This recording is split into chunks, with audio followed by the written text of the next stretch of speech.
I now give the floor to Je donne la parole à son Excellence Wang Yi, représentant spécial du président Xi Jinping, membre du bureau politique du comité central du Parti communiste chinois et ministre des Affaires étrangères de la République populaire de Chine.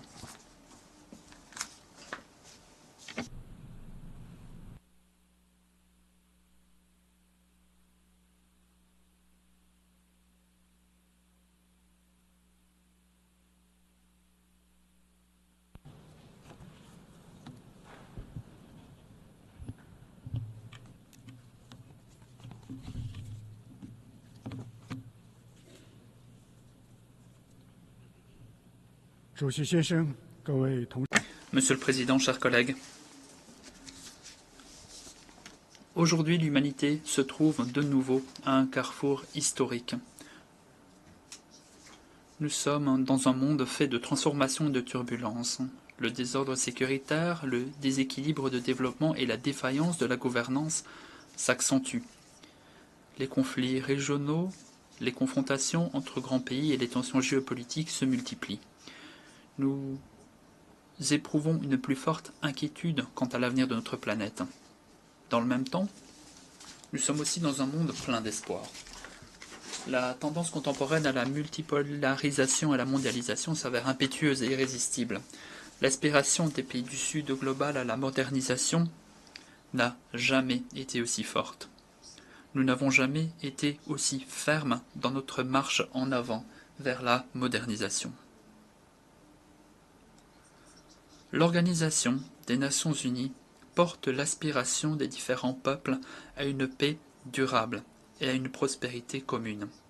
Elle a été le témoin du parcours glorieux de la recherche de la solidarité, de la coopération et du progrès de la communauté internationale. Comme l'a souligné le président Xi Jinping à plusieurs reprises, le rôle de l'ONU doit être renforcé et non affaibli. Face aux transformations inédites depuis un siècle, la Chine appelle à suivre le courant de notre époque, à maintenir le cap du progrès humain et à faire le bon choix historique. La Chine préconise de poursuivre la coexistence pacifique pour bâtir une architecture de sécurité marquée par la stabilité durable, de poursuivre l'ouverture et l'inclusion pour bâtir une architecture de développement marquée par la prospérité commune et de parvenir à une prospérité partagée, de poursuivre l'harmonie dans la diversité pour bâtir une architecture de civilisation marquée par les échanges et l'inspiration mutuelle, et de poursuivre l'équité et la justice pour bâtir une architecture de gouvernance marquée par la contribution conjointe et le bénéfice partagé. Dans le monde d'aujourd'hui, les différents pays étroitement interdépendants partagent heurts et malheurs. Face aux multiples défis et risques mondiaux, aucun pays ne peut préserver seul ses intérêts ni jouir seul de la sécurité. Ils doivent porter la vision de sécurité commune, intégrée, coopérative et durable, respecter la souveraineté nationale et l'intégrité territoriale de part et d'autre, prendre en compte les préoccupations sécuritaires légitimes des autres et régler des différends et divergences par voie de dialogue et de consultation, tout en cherchant activement une bonne voie de coexistence pacifique entre grands pays et œuvrer à bâtir un nouveau type de relations internationales marquées par le respect mutuel, l'équité, la justice et la coopération gagnant-gagnant. Dans le monde d'aujourd'hui, les différents pays sont profondément intégrés sur le plan du développement. Avec l'enrichissement des pays riches et l'appauvrissement des pays pauvres, le principe de l'égalité de tous à la naissance sera vide de sens, et l'équité et la justice seront un objectif inatteignable. Réaliser la modernisation est un droit légitime de tous les peuples, non un privilège exclusif de certains pays. Nous devrions œuvrer à la modernisation du monde pour que personne ne soit absent sur la voie de la modernisation et qu'aucun pays ne soit laissé de côté.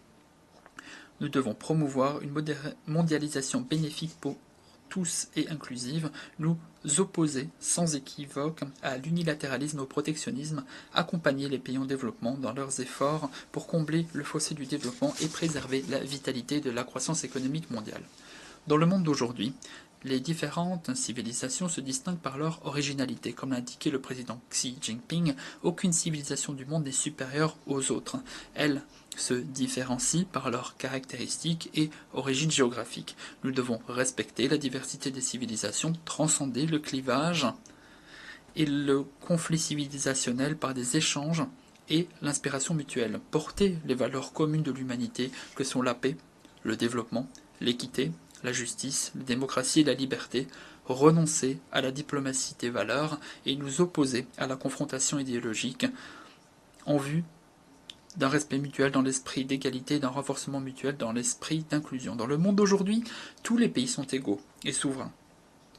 Avec l'émergence de nombreux pays du Sud global, l'époque où une ou deux puissances dictaient la loi est à jamais révolue. Nous devons promouvoir l'avènement d'un monde multipolaire, égal, ordonné, et veiller à ce que tous les pays, grands ou petits, aient leur place et leur rôle à jouer dans le système multipolaire. Nous devons porter le véritable multilatéralisme, nous opposer à l'hégémonie et à la politique du plus fort, et réaliser la démocratisation des relations internationales.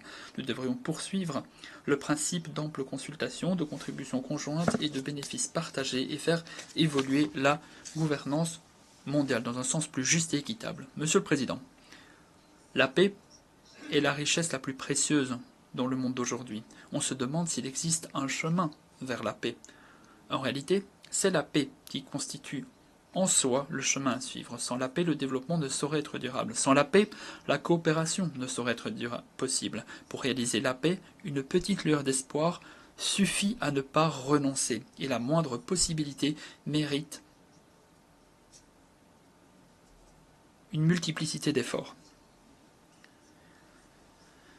La crise ukrainienne est encore loin de se terminer. L'urgence, c'est de veiller à la non-extension du champ de bataille, à la non-escalade des combats et à la non-provocation de tensions et œuvrer à un apaisement rapide de la situation.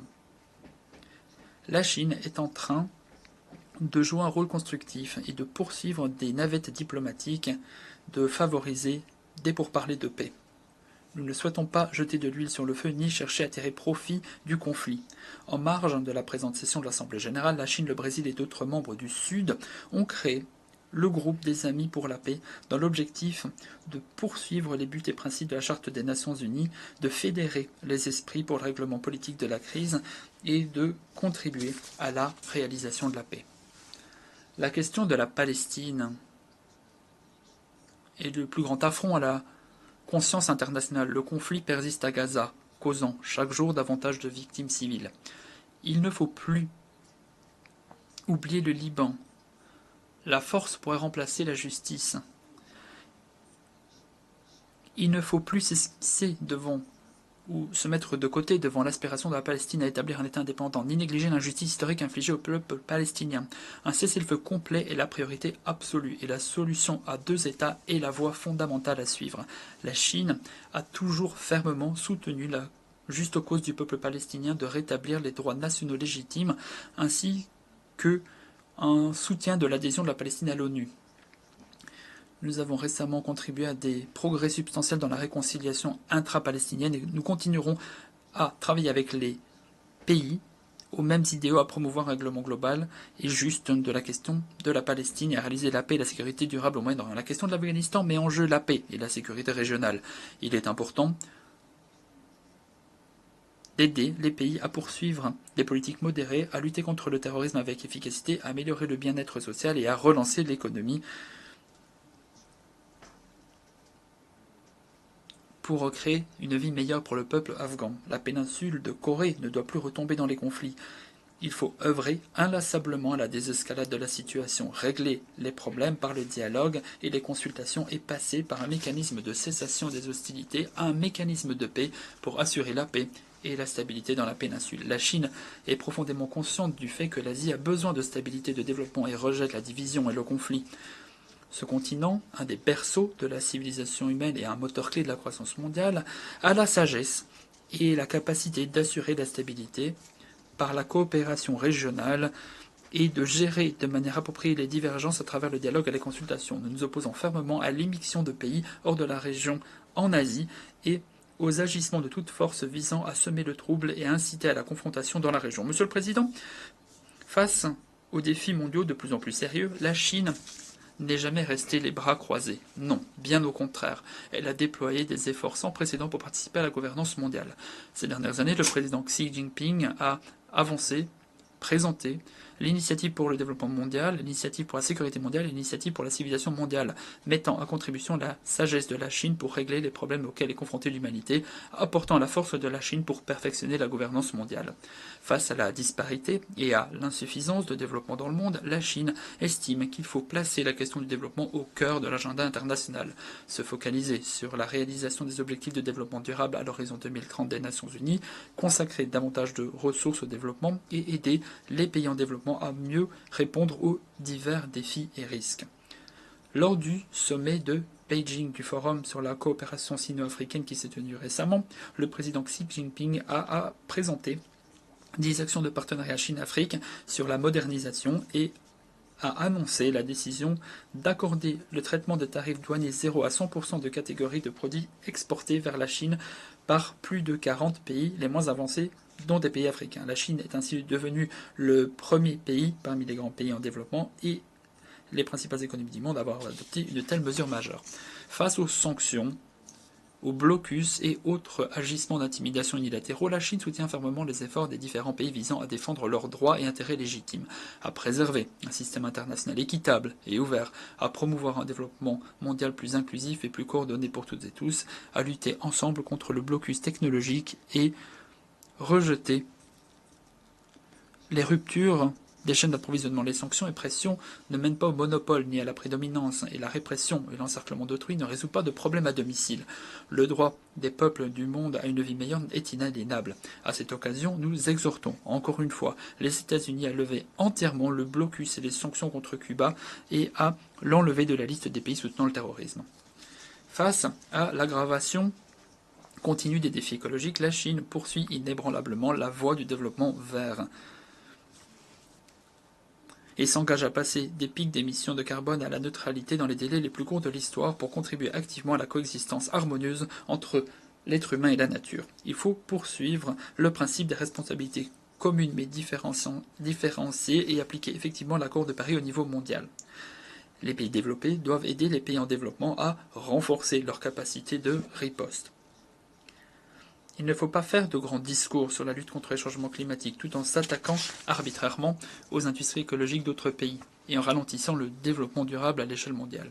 Face au plein essor de l'intelligence artificielle, IA, la Chine veille à la primauté du peuple, à une IA au service du bien et une importance égale en matière de développement et de sécurité, et nous travaillons à élaborer des règles et normes internationales universellement reconnues en la matière. La Chine soutient le rôle des Nations Unies en tant que canal principal de la gouvernance mondiale de l'IA et œuvre à intensifier la coopération internationale sur le renforcement des capacités dans le domaine de l'IA. Nous avons lancé le plan d'action sur le renforcement des capacités en matière d'IA pour le bien de tous, et nous souhaitons jouer un rôle plus prépondérant dans la promotion d'un développement sain, ordonné, équitable et bénéfique pour toutes ces technologies. Face aux enjeux contemporains de la défense des droits de l'homme, la Chine estime qu'il faut respecter le libre choix de chaque pays de sa voie de développement des droits humains. Aucun pays ne doit imposer sa volonté aux autres, ni instrumentaliser la question des droits humains pour s'immiscer dans les affaires d'autrui, encore moins sous le prétexte des droits de l'homme. La Chine accorde depuis toujours la primauté au peuple, promeut l'épanouissement libre et plein de l'homme et a trouvé une voie de développement des droits de l'homme adaptée à ses conditions nationales. Nous entendons poursuivre le dialogue et les échanges avec les pays du monde et les institutions onusiennes des droits de la personne pour travailler ensemble à un développement sain de la cause mondiale des droits de la personne. Monsieur le Président, Taïwan fait partie intégrante du territoire chinois. C'est un fait historique, une réalité existentielle.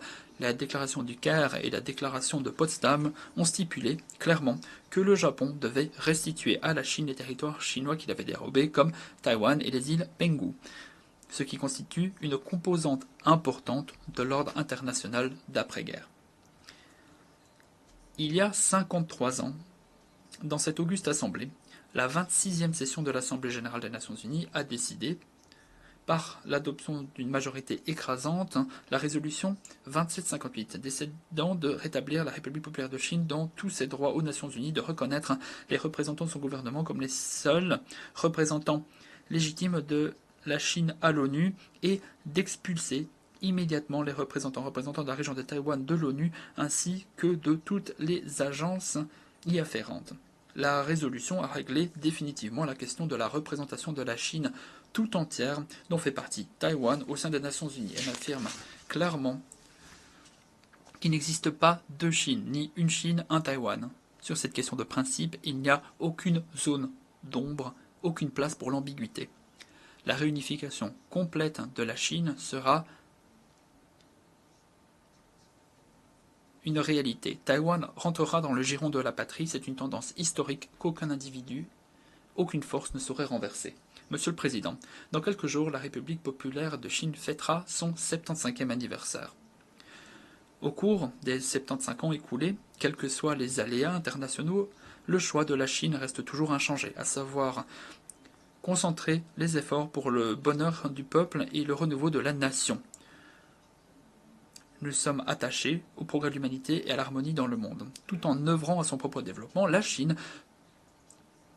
a toujours à l'esprit une vision mondiale et apporte sans cette nouvelle opportunité au monde par ses nouveaux progrès. En juillet dernier, le troisième plénum du 20e comité central du Parti communiste chinois a pris la décision importante d'approfondir la réforme sur tous les plans et de promouvoir la modernisation à la chinoise, inaugurant une nouvelle marche où la Chine et les autres pays du monde travaillent ensemble au développement et au progrès commun. La modernisation à la chinoise donnera une contribution énergétique à la paix et à la stabilité dans le monde. La civilisation chinoise valorise la paix et la nation chinoise n'a pas de tradition expansionniste. Victime de l'humiliation des puissances étrangères durant toute son histoire moderne, la Chine mesure profondément combien la paix et le développement durable sont précieux. Elle est le seul grand pays, à vrai dire, à avoir inscrit le développement pacifique dans sa constitution et le seul parmi les 5 États dotés d'armes nucléaires à s'être engagé à ne pas utiliser en premier les armes nucléaires. Nous explorons et poursuivons activement une approche aux caractéristiques chinoises pour le règlement des dossiers brûlants. Œuvrons à contribuer aux efforts pour sortir du dilemme sécuritaire et perfectionner la gouvernance sécuritaire et travaillons à favoriser le règlement des conflits et la construction de la paix. Plus la Chine se développe, plus les forces pour la paix seront puissantes.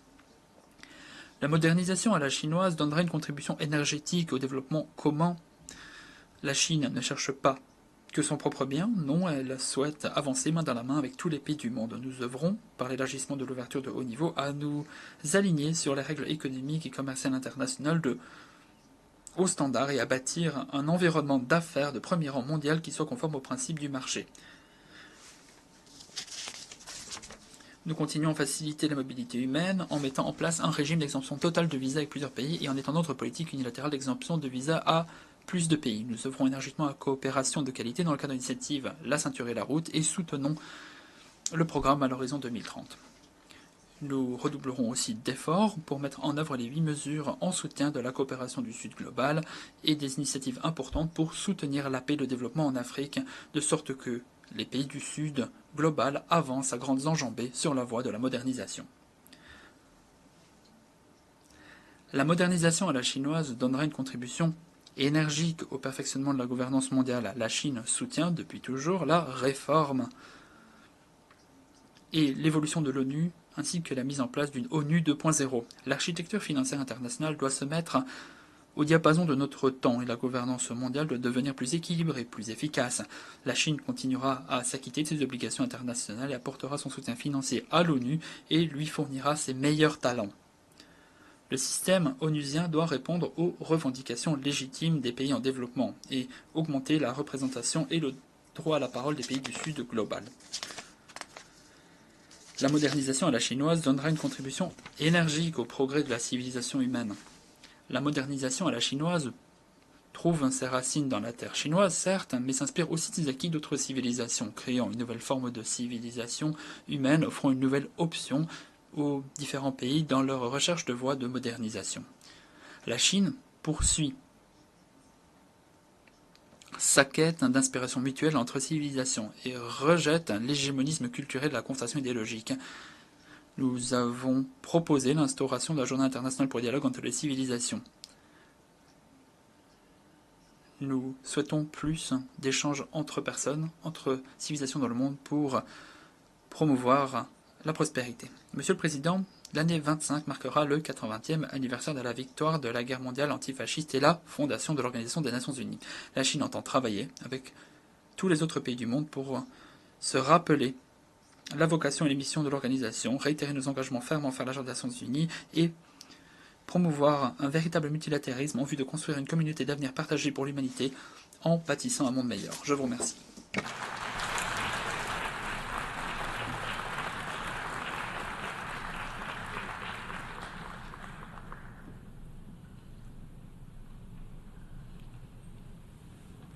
I thank the Je remercie le représentant spécial du président Xi Jinping, membre du bureau politique du comité central du CPC, ministère des Affaires étrangères de la Chine.